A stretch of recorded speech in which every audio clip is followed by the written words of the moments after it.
Hey guys, wanna know how to reset your password or recover your account in BeFunky?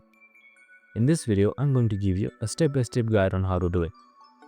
Now first up, head towards your favorite browser and type in befunky.com. And once you've done that, you will be directed to the official BeFunky website.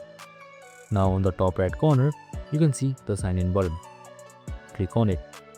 Since we don't know the password, right under the sign in button, you can see forgot your password. Click on it. Now type in your email that you had registered from. Press submit once you're done. And once you've clicked on it, BeFunky will send you a link that will help you in resetting your password. And there you have it. This is the link given by BeFunky to reset your password. Just simply click on it. Now just simply type in your new password and click reset password. And that's it. Now you can sign in with your new password. I hope this video helped. If it did, make sure to like, subscribe and tune in with us for more related videos. See you in the next one.